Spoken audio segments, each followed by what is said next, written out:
The test is in 4 parts. Part 1, Part 2, Part 3, and Part 4. Now look at Part 1. A student wants to register for a conference. Listen to the conversation between the student and the woman and answer the questions. First, you have some time to look at questions 1 to 4.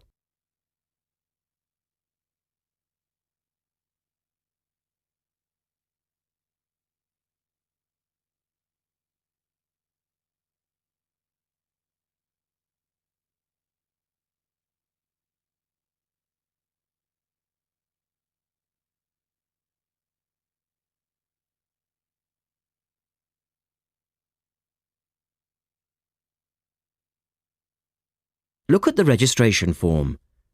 Listen carefully and answer questions 1 to 4. Good morning. Good morning. Can I help you? Yes. Is this where we register for the Beyond 2000 conference? Yes.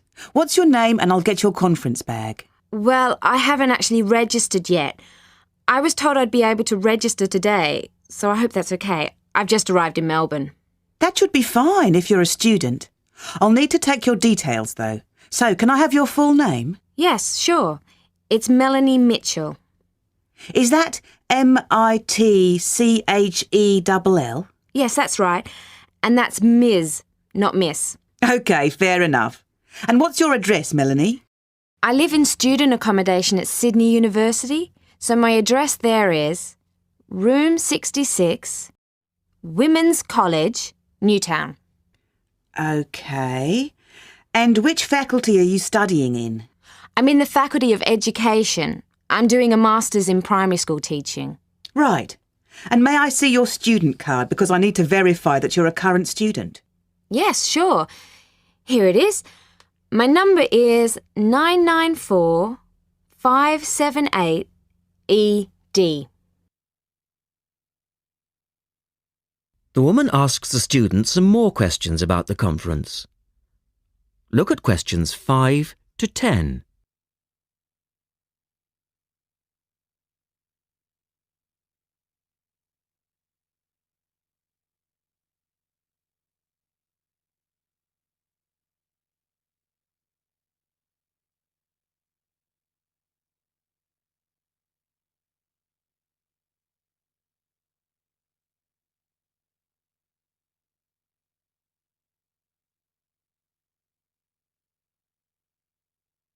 Now listen to their conversation and answer questions 5 to 10.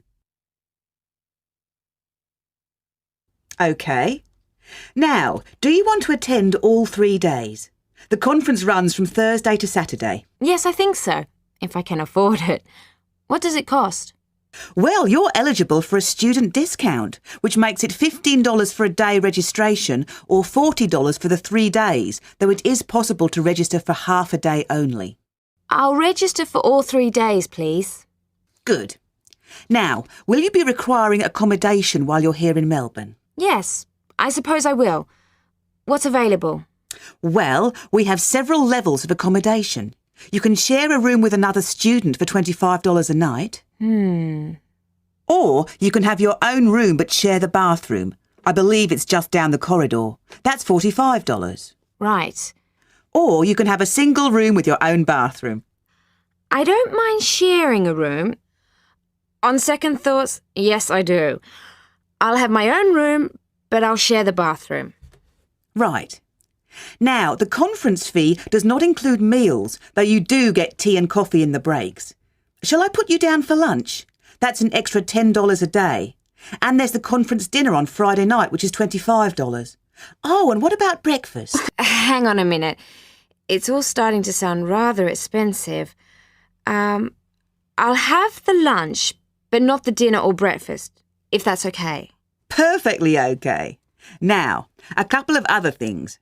There are a number of special interest groups organised. They're known as SIGs, and you're asked to nominate your preference.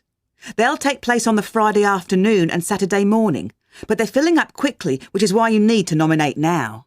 Right. What are the SIGs? Well, there are 6 altogether. Let's see. On Friday, you have a choice between computers in education or teaching reading skills. Or a session on catering for the gifted child. Oh, they all sound interesting. But technology in the classroom is really my area of interest, rather than reading. So I'll go for that. I can probably read up on the gifted child topic myself. Right. And then the Saturday options are a session on cultural differences, or there's music in the primary curriculum, or you could go to the one on gender issues in the classroom. Wow! Can I go to them all? They all sound fascinating. Afraid not. Well, I'm really interested in how boys and girls behave differently, even when they are very young, so I'd better opt for the third session, even though the cultural differences sig is probably really interesting too. Right. And the music option would be interesting. And how would you like to pay? We accept most credit cards or bank cheques, but not personal cheques, I'm afraid. Been caught out too often before. And cash, of course. We never say no to cash. I'll have to put it on my card because I don't have enough cash on me right now. That's fine. Enjoy your time here with us in Melbourne.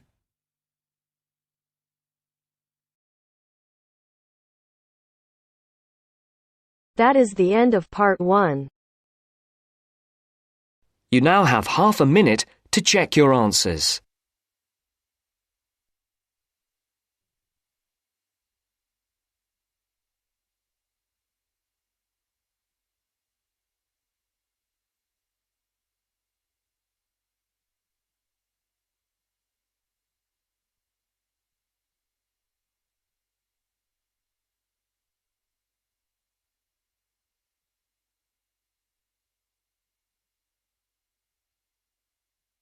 Now turns to part 2. Part 2. You will hear a lecture on deep-sea exploration. First, look at questions 11 to 14.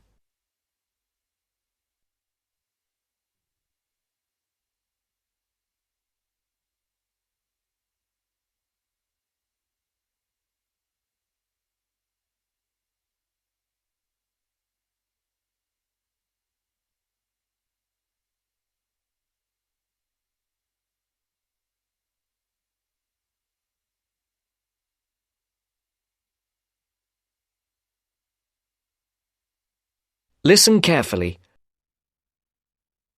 Good evening. My talk this evening will cover 3 main themes. First, I'll outline a timeline of how deep-sea exploration vessels developed. Secondly, I'll describe the most recent of these, the Deep-Sea Challenger. And finally, I'll look at some of the benefits of this deep-sea research. OK, to start with, let's look at how underwater exploration vehicles have developed over the years.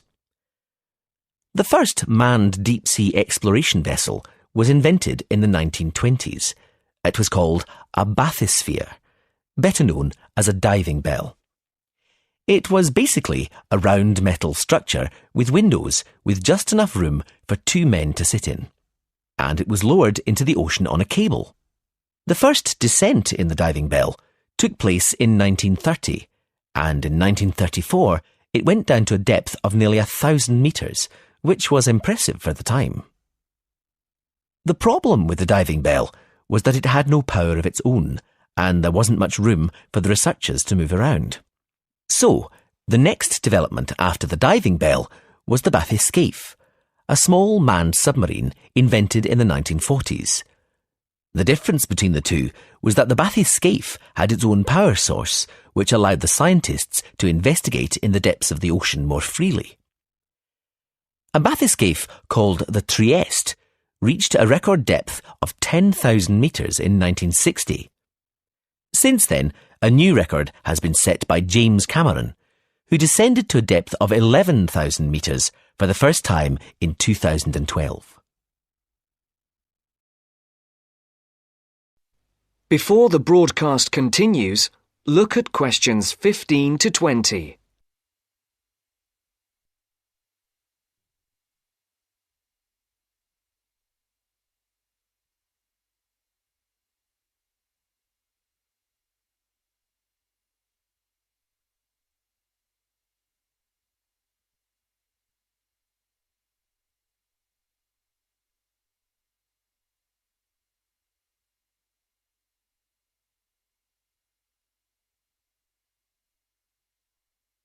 You will now listen to the second part of the talk. So let's move on now to look at the submarine that took James Cameron so far down into the ocean. If you look at the drawing of the Challenger, you can see the pilot's chamber at the very bottom of the submarine. It's a very small section where the pilot sits and controls the sub and all the equipment on it. Now let's have a look at how the submarine is powered. Going up from the pilot's chamber, in the middle of the sub, on the right-hand side of the drawing, you can see a whole section covered in batteries. They provide the power source that takes the sub all the way to the bottom of the ocean and back up to the surface again. Next to that, there's another important part of the sub. You probably realise that there's no light at the bottom of the ocean, so the sub needs to take its own. If you look at the back of the sub, in the middle, just next to the batteries, you can see the panel of lights. They provide the light for filming and taking samples from the seabed.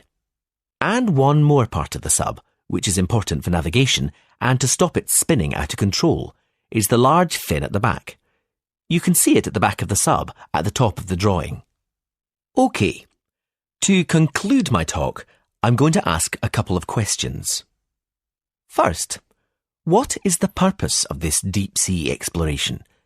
And second, is it worth the expense?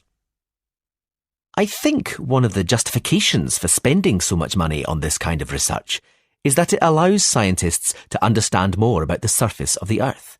For example, how it was formed and how it behaves. This could have important consequences for predicting earthquakes and saving lives through early warning systems. Another reason this type of research is considered valuable is that by exploring unknown parts of the ocean, we increase our knowledge of the availability of minerals for industry. And obviously, this could lead to huge commercial advantages. So, the answer is yes. In the long run, this kind of exploration can benefit both the ordinary population and industry. That is the end of part 2. You now have half a minute to check your answers.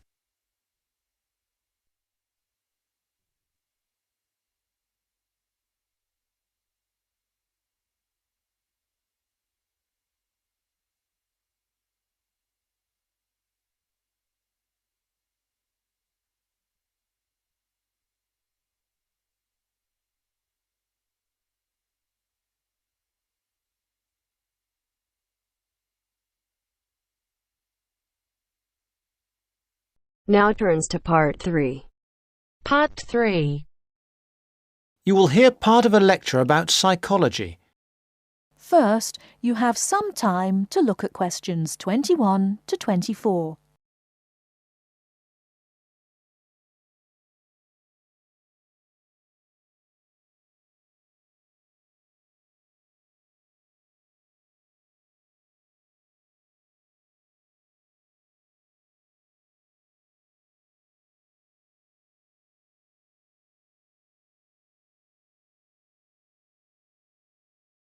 Now, listen carefully and answer questions 21 to 24. In this lecture, I want to introduce you to the life and work of a famous psychologist, a psychologist who had a big influence on the field of social psychology. Social psychology deals with group behaviour and the individual as a member of a group, and Solomon Asch made a most important contribution. Solomon Asch worked mostly in the USA, but he was born in 1907 in Poland, and he came to the US when he was 13. He went to an ordinary high school, and as he had an interest in human behaviour, he decided to study psychology. He was quite disappointed with his first acquaintance with psychology. It seemed to be all about rats and mice, and that didn't interest him at all. However, he persevered and eventually became a professor of psychology. Now, the experiment which made his name is called the line judgment task. Participants were asked to compare some simple lines. More precisely, they were given a card with 3 lines, then were asked to compare another single line and say whether it was longer or shorter than the lines on the card. What a participant didn't know was that in reality all the other participants were effectively actors. That is, they were instructed to give a wrong judgment, and the purpose of the experiment was to see how the single subject would react.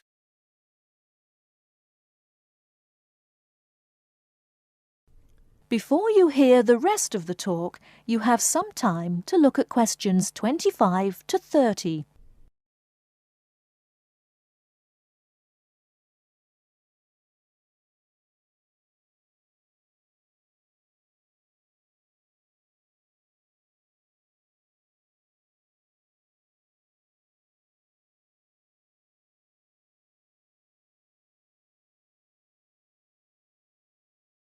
Now listen and answer questions 25 to 30. Listen to the second part of the talk. The subject would hear the others saying things about the length of the line which were clearly false. Most subjects answered correctly, in spite of the incorrect judgments of the others, but a proportion, 32%, conformed to the majority view, the incorrect view. This proportion was much, much higher than anticipated. Before the experiments, they'd thought 15% or lower might do this. To give you a bit more detail, I have an illustration up here on the board. A group of 6 or 7 people were given a card with 3 lines on it. There is a short vertical line, on the right of which is a longer line, and on the right of that there is another, still longer line. However, it's clear that the longest line is the right-hand one, the second longest, the middle one, and the shortest is the one on the left. The participants were given a second card with just 1 line on it. I should add that in these experiments people became very distressed. They found it very hard to deal with a situation where people were telling them things which were against the evidence of their own eyes. One woman became extremely agitated, running about measuring and looking and checking and shouting in a kind of massive anxiety. Now, what experiments which occurred sometime later found was that other factors can influence the result. For example, when there were more so-called participants, there was even more conformity. On the other hand, when people were able to respond in secrecy, by writing the result down, for instance, they made fewer incorrect judgments about the lines. Subjects gave various explanations for why they made the decisions they did. Although they weren't put under pressure by the experimenter, many felt that they would somehow spoil the experiment and upset the person running it if they didn't agree, no matter how stupid they felt. More simply, in other cases, they said they just wanted to not show themselves in a bad light. Whatever the reason, Ash's experiment has had a long history, and although incredibly... That is the end of part 3. You now have half a minute to check your answers.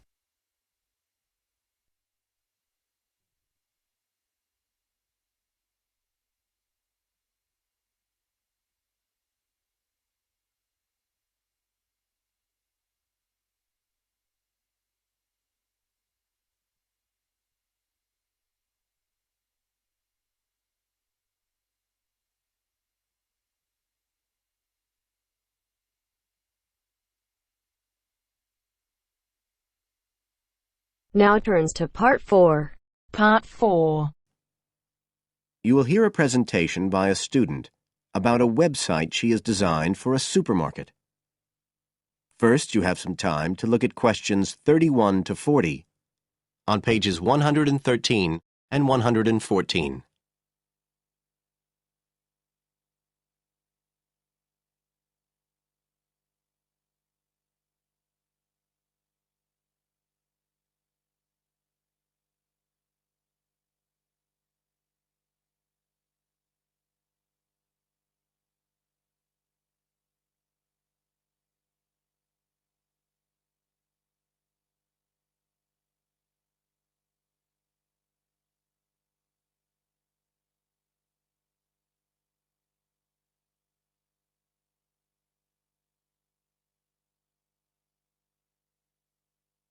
Now listen carefully and answer questions 31 to 40. For my website design project, I decided to approach SuperSave supermarkets because I have an evening job at the supermarket, so I already have a slight insight into their organisational goals and workings. The field research for my project was in 2 stages. First, I had an interview with Mr. Dunn, who is in charge of SuperSave's customer care department. I discussed the project with him in order to identify the supermarket's requirements. Mr. Dunn said customers are often unwilling to make a face-to-face complaint when they've experienced difficulties with a product or a member of staff or anything related to the supermarket. So he said a website which allowed members of the public to get in touch with the organisation and bring the problem to their attention in a private manner might be very useful, and we agreed that I'd work on this. For the second stage of my research, I devised a questionnaire to put to SuperSave customers. I needed to find out about the customers' experiences of problems together with their attitudes towards making complaints, both directly and indirectly. I used a mixture of closed questions, such as, have you ever experienced a problem at any SuperSave store, and open questions, such as, what would you find helpful about a customer complaint website? I decided to do interviews rather than rely on distribution of the questionnaire, as I felt this was likely to lead to a higher take-up rate. I visited 4 SuperSave stores, 2 in the city centre and 2 in the outskirts, and altogether I interviewed 101 respondents. Then finally, I analysed the results. I found the results of the questionnaires to be very informative. I found that out of the total number of customers investigated, 64% had at some stage encountered a problem in a SuperSave store. Out of these people, the vast majority said that they hadn't reported the problem to any member of staff. They just kept it to themselves. The next thing I tried to find out was why they hadn't complained. Well, about 25% of the people I interviewed said the reason was that they couldn't be bothered, and a slightly smaller percentage said that they didn't have enough time. But 55% said the reason was that they felt intimidated. I finally asked if they would be more likely to complain if they didn't have to do it face-to-face, and nearly everyone I asked said that they would, 95% to be exact. I then set about designing the website to meet these needs. Once I'd completed the website, I made another appointment with Mr. Dunn to find out what he thought of it. Mr. Dunn said he felt that the pages would benefit his organisation by giving customers a new way of expressing their complaints and by making it easier to collect complaints, identify specific places where service and customer care were not as good as they should be, and act upon them accordingly. SuperSave is already a highly customer-orientated organisation, and he thought our website would be an excellent addition to their customer care effort. This is all well and good, but there still remains the general problem with websites, that there's a lack of access to online computers. Surprisingly, in my survey, I found that 88% of those interviewed had access to the internet, which I felt was quite high. But this access wasn't always direct. For some people, it was through their children and grandchildren and neighbours and so on, rather than being readily available in their own homes. This could prove to be a major drawback to the site, but it is still better to have it now to get the edge over competitors, however slight, and in the very near future, it is expected that almost everyone will have direct access to the internet. Another thing to consider is that at the moment I can only base our conclusions on data gathered from a tiny fraction of the supermarket's customer base.